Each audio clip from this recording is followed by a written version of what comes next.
Most countries split once and stay split. Yemen is the rare exception. It split, stayed divided for decades, fought wars, united, nearly split again, and still struggles to define what Yemen even means today. Why did Yemen divide into two separate countries? Why did they reunite in 1990? And why has unity been fragile ever since? Yemen sits at the southern tip of the Arabian Peninsula, where Africa and Asia meet, and where the Red Sea opens into the Indian Ocean. Geography is destiny in Yemen. Two things matter most. Number one, mountains in the north and west that created isolated communities, tribes, and kingdoms. Number two, coastal plains in the south and east that connected Yemen to traders, colonizers, and sea empires. This natural divide, mountain interior versus coastal trading cities, would shape Yemen's political split centuries before it ever appeared on a modern map. Long before Islam, Yemen was home to some of Arabia's oldest civilizations.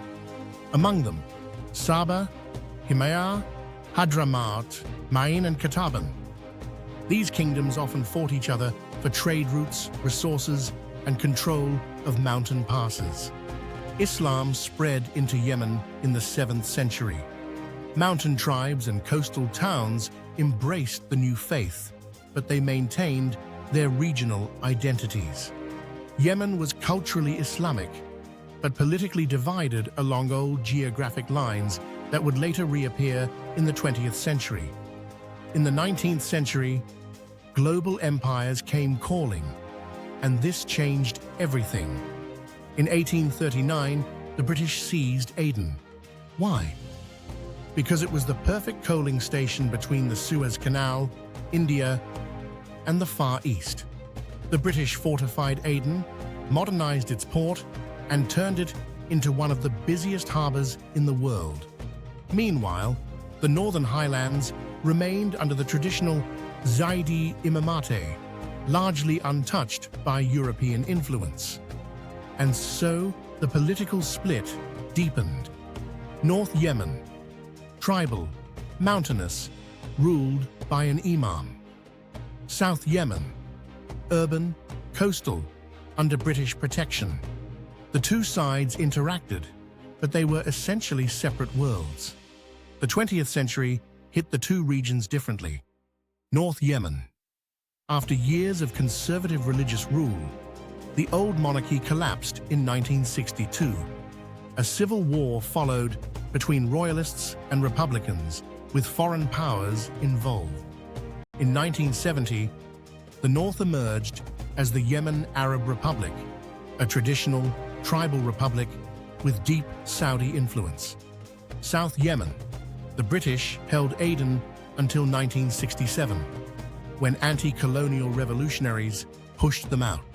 These revolutionaries formed the People's Democratic Republic of Yemen, better known as South Yemen. One country was tribal and conservative.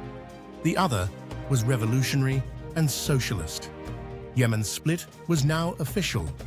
North Yemen aligned with Saudi Arabia and the West. South Yemen aligned with the Soviet Union and Eastern Bloc. The two Yemens supported rebel groups on each other's territory. Border skirmishes were common, and both sides feared a full-scale war. The split wasn't just political, it was ideological. The North focused on tribal alliances, religious leaders, and traditional social structures. The South focused on state socialism, women's rights reforms, land redistribution, and strong centralized rule. Each side had different flags, different songs, different schools, and different worldviews. By the 1980s, the world was changing, and the two Yemens started to rethink their future. In the north, tribal conflicts and economic problems pushed leaders to seek stability. In the south, economic struggles grew after the Soviet Union began weakening. Both governments realized something important. A united Yemen could be stronger than two weak Yemens. Other factors pushed them closer. Shared identity. Most Yemenis speak Arabic and share cultural traditions. Geography. The mountains and coast were still part of one land. Economics. Yemen's oil reserves sit between the former borders. Politics. Neither side wanted the other to dominate. On May 22, 1990, North Yemen and South Yemen officially united to form the Republic of Yemen. For the first time in centuries, Yemen was one country. A new constitution was written. The capital was set as Sana'a. But beneath the celebration, tensions simmered. Two main issues emerged. Number one, power struggles. Northern elites held most political and military control. Southern leaders felt sidelined. Government ministries overlapped and bureaucracies clashed. Number two, oil. The biggest oil fields were in disputed border areas. Revenue distribution became a major argument. Number three, cultural differences. Northern society was more tribal and religious. Southern society had decades of Marxist influence. These differences influenced law, education, women's rights, and governance styles. Number four, mistrust. Years of Cold War hostility didn't vanish overnight. Both sides still suspected the other of hidden agendas. By 1994, tensions reached a breaking point. Southern leaders declared they were withdrawing from the Union. Northern forces advanced. A short but intense civil war erupted. In the end, the North defeated the South. The Southern leadership fled. Unity was preserved, but not through negotiation. It was preserved through force. This shaped Yemen for the next 2 decades. After 1994, Yemen remained officially unified, but divisions deepened in other ways. Northern dominance. The central government in Sana'a controlled resources, political appointments, and the military. Southern resentment. Many Southerners felt marginalized and excluded. There were many economic challenges. Unemployment rose, corruption grew, public services deteriorated. The rise of regional movements.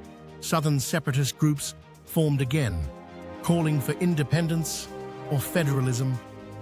Yemen was united, just not smoothly. While the South struggled with unity, the North faced its own internal conflict. In the early 2000s, a northern Zaydi revivalist movement emerged, the Houthis. They fought 6 wars against the Yemeni government from 2004 to 2010, focusing on government corruption, Saudi influence, religious marginalization, and economic neglect of the highlands. This conflict had nothing to do with the North-South divide, but it destabilized the entire country and weakened the central government.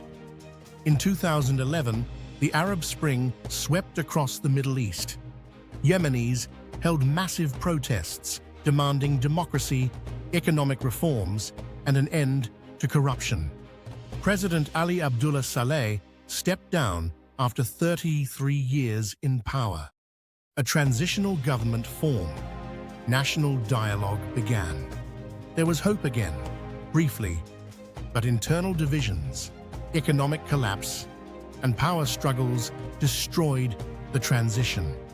Yemen began to fracture again.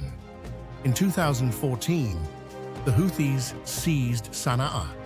In 2015, they took over much of northern Yemen. The internationally recognized government fled to the south. Saudi Arabia launched a military intervention to push the Houthis back.